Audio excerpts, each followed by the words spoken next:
Hi, and welcome to The Curling Show, the podcast that brings you interviews with the sport's top athletes and the people who shape the game. I'm Dean Gemmel, and in this edition, Jill Officer of Team Jennifer Jones joined us again to talk about the team season and the women's game. Well, hi, Jill. Thanks for being on the show. A repeat visit from another Manitoban. Appreciate your time today. Let's start with your team season. Decent on the cash circuit, disappointment at the trials, runner-up at the Canada Cup, runner-up at the Scott. I guess I'd call it interesting. What would you call it? Yeah, interesting is a good word, and I think, full of a great experience as well. You know, like you said, we did really well on the cash circuit, which was great. Of course, winning some money isn't always a bad thing. And, the trials was a disappointment because, we had a pretty short period of time to prepare for the trials, and we did our best to do so, and it just didn't work out. We had some challenges throughout the week, and, it just wasn't meant to be this time. So it was a disappointment, but we had a bit of a break over the holidays to reflect and take some lessons from it and then go into the second half of the year. So, we started off good there, too, winning a Spiel over in Europe, and the Canada Cup and the Scotch Tournament of Hearts were, we did really, really well, but, it was disappointing to lose the finals, especially at the Scott, when we were there trying to defend our title. And, we're pretty proud that we made it back to the final because it's really not that easy. I mean, it's never easy, but we were pretty happy that we at least got back to the final. And, a couple of shots here and there and things might have turned out differently, but it, again, maybe wasn't meant to be for us. With some time to look back on the season as Team Canada and your Olympic trial preparation, is there anything you would have done differently besides maybe not get kidney stones or whatever you had? Yeah. We've talked a little bit about that, and I know that we talked a little bit about our preparation and our bonspiel preparation, and perhaps we might have played a bonspiel a little closer to the actual trials instead of having a couple of weekends off before competing. And other than that, we probably wouldn't have done things a whole lot differently. We did a lot of physical training and worked with Cal Botterill, our sports psychologist, and did a lot of team dynamic stuff. George was still a pretty new player and that kind of thing. So I think most of the rest of the preparation was pretty good, and you just learn from what you did. And the whole kidney stone episode, you can't really do much about that, who knew that was going to happen then? And, that's why I say maybe it just wasn't our time. Right.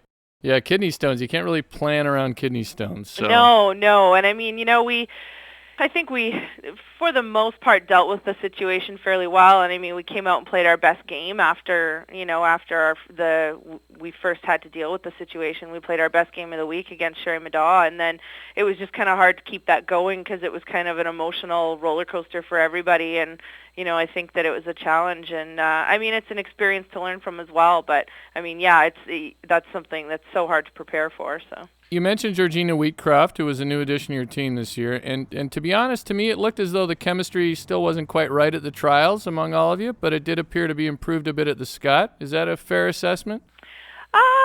Well, like I said, Georgina was a new player, and it always takes a while to work in a new player, especially, when Jennifer and Kathy and I had played together for a year. And Jennifer and I in particular, this was our 11th year playing together, not consecutively, but together. And so, there's always a challenge with trying to meld, personalities and stuff like that. And I think that we worked really hard at that kind of thing. And, I think that at the trials it was okay. I don't think that that's really what the challenge was or the issue was. And, there were definitely some changes and some things that we had discussed post-trials and even post-Europe that, we decided to move forward with. And, it worked well, and, we did well at the Canada Cup and the Scott. And, George was a great fit, and she brought a lot of experience to the team. And, it was a great experience just to play with her. So I'm assuming she's probably not going to be with your team next season. We've only discussed it a little bit to this point. It's kind of a tough situation for everybody because, we did enjoy so much playing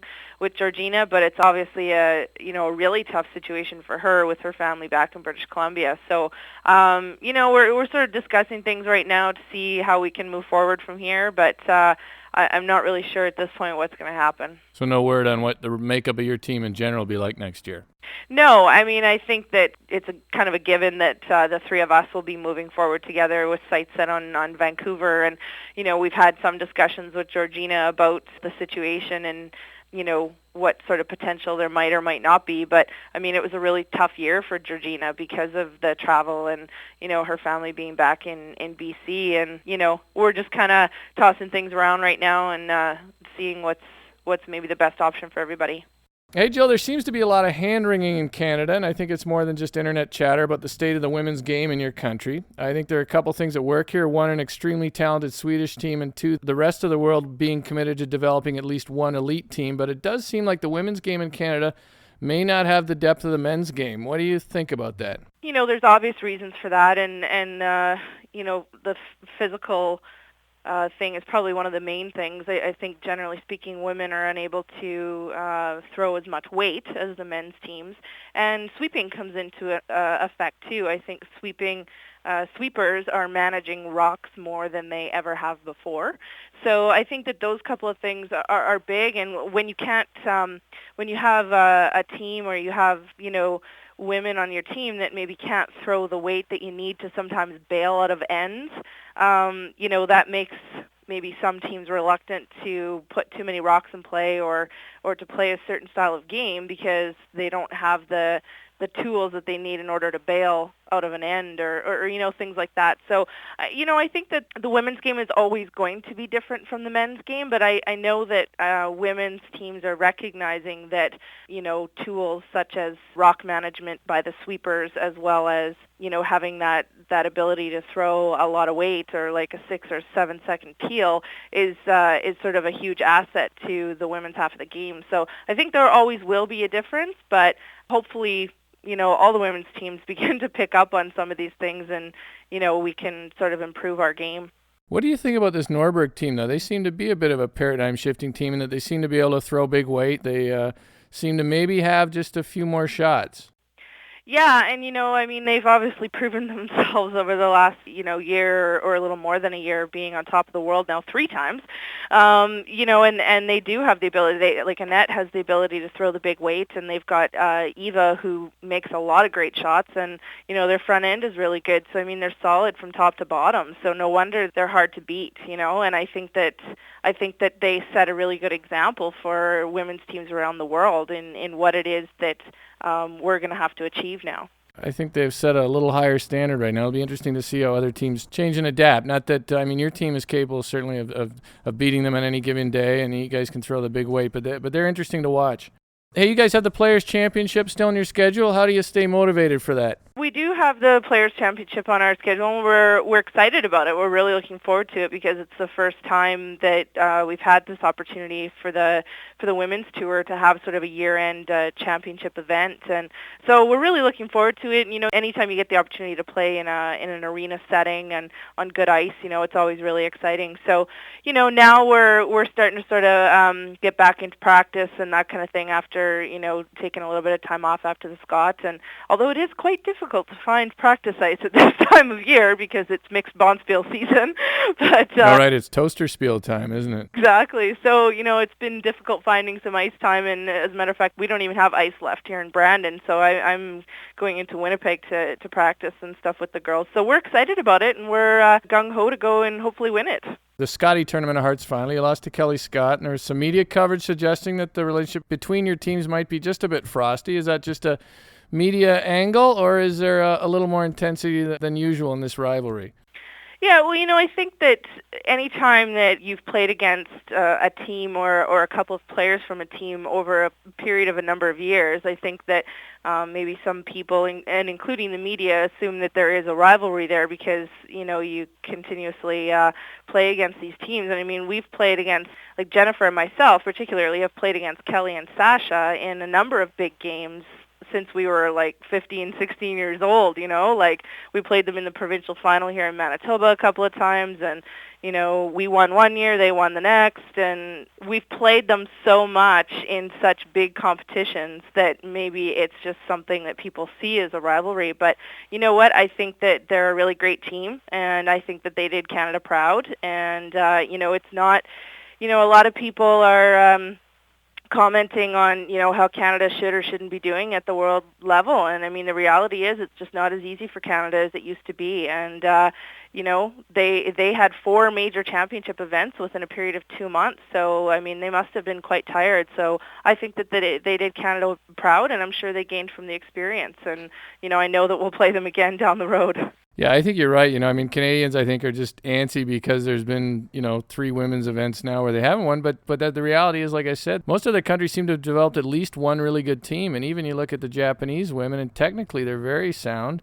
And they were they had 2 wins in Grand Prairie or something, right? So, I mean, it's pretty even. Yeah, absolutely. And, I think that, there's been a lot of talk about this. And, the fact is that a lot of these other countries, they have a certain amount of money and a certain number of curlers, and they may choose to put a significant amount of their money into 1 or 2 teams to try to get them to that elite level. But the reality in Canada is that we have a certain amount of money and a whole pile of really good teams and elite curlers, and we're spreading our resources maybe a little bit thinner. But at the same time, I think that with the Olympics being in Vancouver in 2010 and programs like Own the Podium and La Relève and other programs that the Canadian Curling Association are trying to get going in order to provide those resources to elite teams are going to go a long way in building that elite level here in Canada. But I mean, the reality is we have a lot of curlers and a lot of capable teams out there that could play at the international level, and most of these other countries just don't have the same involvement in the game, so they're able to put all their money into 1 or 2 teams. That's a good point. The overall strength of the game in Canada means that the money's distributed a little more thinly, and whereas in when there's 1 or 2 teams you can really focus on, it does help.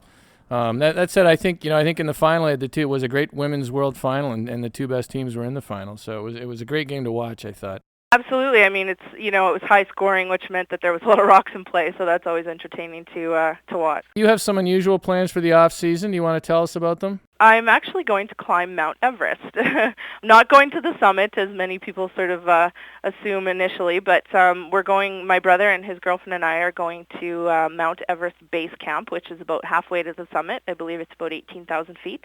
We're heading over to Nepal in the first week of May, and we're doing a 28-day trek to base camp and back, and then we're going to spend a few days at a resort in a national park over in Nepal, and then my brother's girlfriend and I are going to head over to Thailand for a few weeks, and so I'll be out of the country for about 2 months. So if you get halfway up, aren't you going to be tempted just to go all the way?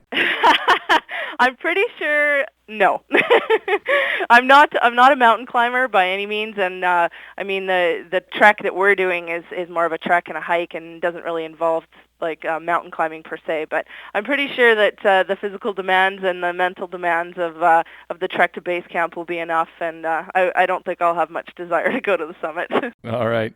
Hey, we finished with the run back segment. I give you a topic, and you give me your thoughts in 1 to 3 words. Okay. Most underrated team you've played this season? Ooh. First one comes to mind is Krista Scharf. More people would watch women's curling if?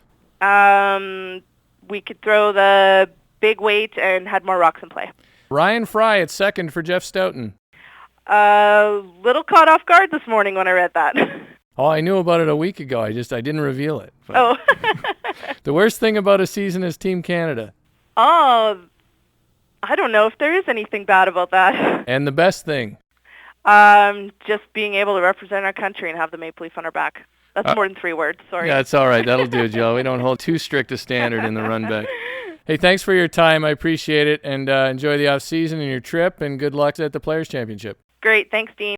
That's Jill Officer on The Curling Show. Thanks for listening, and thanks to anyone who has contributed a review of the show in the iTunes Music Store podcast directory. I appreciate it. Here's the tasty black pudding.